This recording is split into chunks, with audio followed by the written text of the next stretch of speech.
सुभाषिश प्यारे बच्चों, आप सब स्वस्थ और मस्त है ना? పాఠశాల जा रहे हैं ना? పిల్లలు మీరందరూ పాఠశాలకు వెళ్ళుచున్నారు కదా? బాగా చదువుతున్నారు కదా? बच्चों 2021-22 शैक्षिक वार्षिक में 2 एफए परीक्षा रखी जाएगी और 2 एसे परीक्षाएं होगी। रचनात्मक आकलन यानी फॉर्मेटिव असेसमेंट, निर्माणात्मक परीक्षा, एसे यानी समेटिव असेसमेंट यानी सारांशात्मक आकलन, संग्रहात्मक परीक्षा అని అంటారు। चलिए फिर एफए यानी फॉर्मेटिव असेसमेंट रचनात्मक आकलन में कितने कौशल होते हैं, ఎన్ని సామర్థ్యాలు ఉంటాయి? हाँ, 4 कौशल होते हैं। पहला पुस्तक पठन प्रतिक्रिया, దీన్ని తెలుగులో పుస్తక సమీక్ష అంటారు, ఇంగ్లీష్లో रीडिंग एंड रिफ्लेक्शन। और दूसरा कौशल है రెండో సామర్థ్యం लिखित कार्य రాతాంశాలు, ఇంగ్లీష్లో राइटिंग अप। तीसरा कौशल है परियोजनाकारी, తెలుగులో ప్రాజెక్టు పని, ఇంగ్లీష్లో ప్రాజెక్టు వర్క్। और चौथा अंतिम कौशल है लघु या पर्ची परीक्षा, తెలుగులో लघु परीक्षा, इंग्लिश ला स्लिप टेस्ट। देखिए, पुस्तक पठन प्रतिक्रिया के लिए 5 अंक होते हैं और लिखित कार्य के लिए 5 अंक होते हैं, परियोजना कार्य के लिए 5 अंक होते हैं और लघु या पर्ची परीक्षा के लिए 5 अंक होते हैं। अब चलिए इसमें पुस्तक पठन प्रतिक्रिया पर चर्चा करेंगे। पुस्तक पठन प्रतिक्रिया को कैसे लिखना और अंक को कैसे प्रदान करना, अब इस पर चर्चा करेंगे। పుస్తక సమీక్షను ఎలా రాయాలి హిందీలో, మరి వాటికి మార్కులు ఎలా కేటాయించాలి అనే దాని మీద మనం ఇవాళ చర్చ జరుపుకుందాం। देखिए, पुस्तक पठन प्रतिक्रिया में पहला जो होता है प्राथमिक जानकारी यानी అంటే ప్రాథమిక సమాచారం, और दूसरा विषय और तीसरा प्रतिवेदन और चौथा प्रस्तुतीकरण होता है। మొదటి ఏమో ప్రాథమిక సమాచారం, రెండోది విషయం ఏదైతే మనం చదువుతున్నామో సబ్జెక్ట్, తీసరా ప్రతివేదన అంటే ప్రతిస్పందన, మనం చదివిన విషయం మీద ప్రతిస్పందన रिफ्लेक्शन, और चौथा प्रस्तुतीकरण అంటే प्रेजेंटेशन। प्राथमिक जानकारी के लिए 1 अंक, विषय और कहानी, विषय और प्रतिवेदन के लिए 2 अंक, प्रस्तुतीकरण के लिए 2 अंक, कुल 5 अंक मिलेंगे आपको। ప్రాథమిక సమాచారం కోసం 1 మార్కు, విషయ మరియు ప్రతిస్పందన కోసం 2 మార్కులు, ప్రదర్శన కోసం ప్రదర్శన అంటే ప్రెజెంటేషన్ కోసం 2 మార్కులు, మొత్తం 5 మార్కులు మీకు తప్పకుండా వస్తాయి। देखिए फिर प्राथमिक जानकारी यानी किसी भी एक पुस्तक को लेकर किस तरह पुस्तक समीक्षा यहाँ पर करना चाहिए। देखिए, मैं आज यहाँ शिक्षाप्रद कहानी की पुस्तक लिया हूँ। इसमें पहले प्राथमिक जानकारी कैसे लिखना, प्राथमिक समाचार అంటే ప్రైమరీ ఇన్ఫర్మేషన్ ఎలా రాయాలి। पहले సమీక్షక్ का नाम लिखिए, అంటే మొదటగా ఎవరైతే బుక్ రివ్యూ చేస్తున్నారో సమీక్ష చేస్తున్నారో వాళ్ళ పేరు, ఉదాహరణకు रवि, और कक्षा जो कौन सी कक्षा रवि पढ़ता है उसका कक्षा, यानी 10वीं कक्षा। अब देखिए पुस्तक का नाम, जो आप पुस्तक समीक्षा करते हैं उसका नाम ये देते पुस्तकम समीक्षा చేస్తున్నారు दानी पेरू। मैं यहाँ पर शिक्षाप्रद कहानियाँ की पुस्तक है उसका नाम लिखूँगा।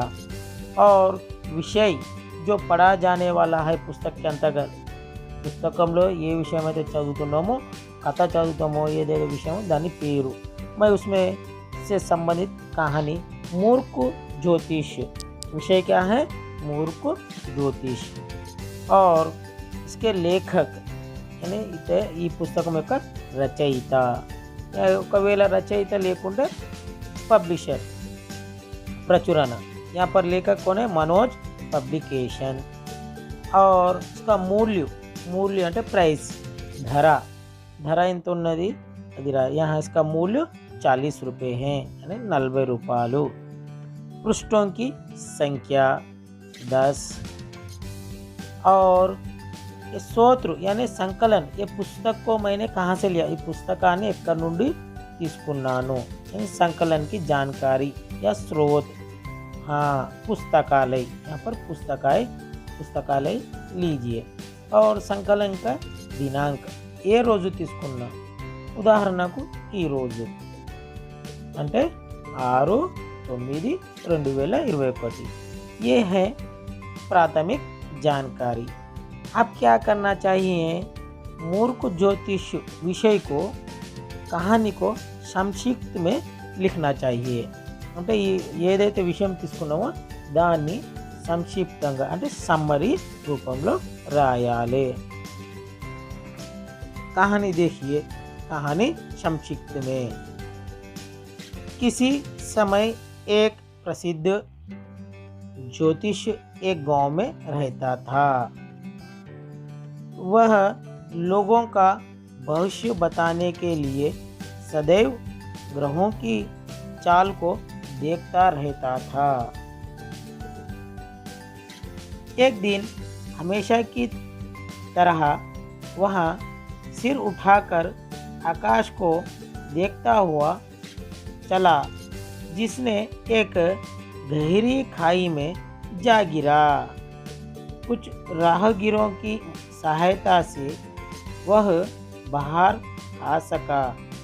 उनमें से एक ने पूछा, तुम खाई में कैसे जा गिरे?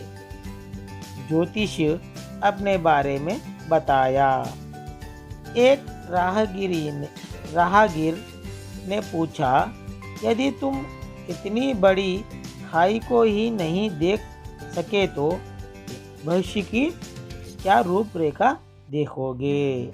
यह कहानी संक्षिप्त में ही ఈ కథ సంక్షిప్తంగా రాయడం జరిగింది। अब इस पर प्रतिवेदन लिखना चाहिए। దీని మీద మన प्रतिस्पंदन రాయాలి అంటే रिफ्लेक्शन। देखिए मेरे प्रतिवेदन, इस कहानी में पहले स्वयं को पहचान कर फिर दूसरों को जानने के लिए कहा गया है। सही है ना बच्चों? पाठ के रंगीन चित्र मुझे बहुत पसंद लगे। सचमुच कह रहा हूँ कि पाठ के चित्रों से ही सारी कहानी मालूम हुई। कहानी पढ़ने के बाद मैंने सोचा कि किसी को सलाह देने के वक्त हम उसे निभाते हैं या नहीं निभाते हैं उसको जानना चाहिए। इस तरह मेरे प्रतिवेदन लिखा है। ఈ విధంగా నా ప్రతిస్పందనను राशियानु। अब इसको क्या करना चाहिए? प्रस्तुतिकरण करना चाहिए, प्रेजेंटेशन। ఇప్పుడు దీనిని ప్రదర్శించాలి। इसको कक्षा में मौखिक रूप या लिखित रूप में, दोनों रूप में प्रस्तुतिकरण कर सकते हैं। దీన్ని మనం లిఖిత పూర్వకంగా లేక మౌఖికంగా प्रदर्शन ఇవ్వవచ్చు। देखिए मैं इस तरह लिखित रूप में प्रस्तुतिकरण कर रहा हूँ। मैंने दिनांक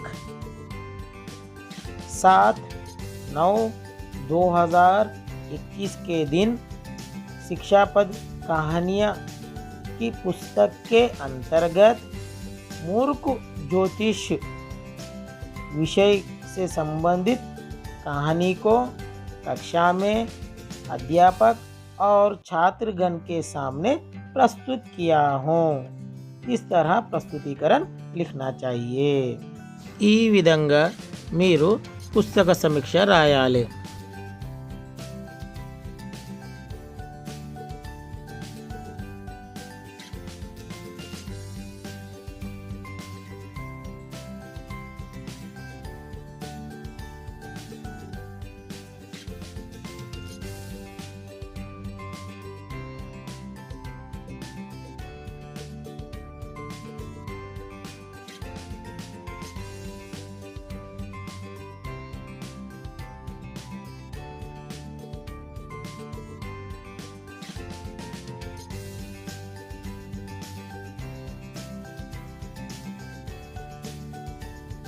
देखा है ना बच्चों, पुस्तक समीक्षा इस तरह लिखना है। फिर एक मैं नए विषय के साथ आपके सामने आऊँगा। तब तक के लिए धन्यवाद।